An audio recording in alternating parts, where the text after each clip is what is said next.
Hello guys, السلام علیکم۔ آج میں آپ کو ایک گناہ گار شخص کو خدا کی طرف سے ملی ہوئی مدد کا واقعہ سنانے جا رہا ہوں۔ اسلام کے شروعاتی دنوں میں جب شراب کو حرام قرار دیا گیا تھا تو ایک نوجوان اپنے کاندھے پہ شراب کا جار لیے جا رہا تھا تو اس نوجوان پہ حضرت محمد صلی اللہ علیہ وآلہ وسلم کی نظر پڑ گئی تو حضرت محمد صلی اللہ علیہ وآلہ وسلم نے کہا کہ واہ نوجوان، کہاں جا رہے ہو؟ اپنے بچوں اور اپنے خاندان کے لیے رزق کمانے جا رہے ہو؟ اچھی بات ہے، اپنے خاندان کی خدمت کرو، رزق کماؤ، لیکن یہ بتاؤ کہ اس جار میں کیا لے کے جا رہے ہو؟ وہ نوجوان وہیں پر زرد پڑ گیا اور وہ گھبرانے لگا اور گھبراہٹ سے خدا کو پکارنے لگا کہ خدایا میری عزت اور آبرو بچا لینا اپنے حبیب کے سامنے۔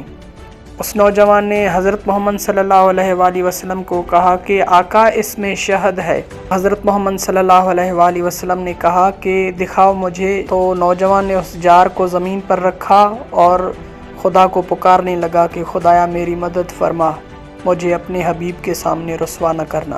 لیکن جیسے ہی حضرت محمد صلی اللہ علیہ وآلہ وسلم نے اس جار کو کھولا تو حضرت محمد صلی اللہ علیہ وآلہ وسلم نے اس جار کو دیکھا کہ وہ تو بالکل شہد سے بھرا ہوا ہے۔ نوجوان وہیں زمین پر بیٹھ گیا اور خدا کو کہنے لگا کہ خدایا تیرا لاکھ لاکھ احسان کہ تو نے اپنے حبیب کے سامنے میری عزت رکھ لی۔ تو گائز، اس واقعے کا جو سبق ہے وہ یہ ہے کہ آپ بھی جب کبھی کسی مشکل میں پھنس جائیں تو خدا کے سامنے سجدہ ریز ہو کر کہیں کہ خدایا میں تیرا بندہ ہوں، خدایا تو قادر و کریم ہے، مجھے میری غلطیوں کے لیے پکڑ میں نہ لے، مجھے معاف فرما اور میری مدد فرما، کیونکہ فقط اگر کوئی سہارا ہے تو وہ تیرا ہے، اگر کسی در سے کوئی مسئلہ حل ہونا ہے تو وہ در تیرا ہے۔ ویڈیو اچھی لگی ہو تو لائک کریں، کمنٹ کریں اور ساتھ ساتھ چینل کو سبسکرائب بھی کر دیں تاکہ حوصلہ افزائی ہوتی رہے۔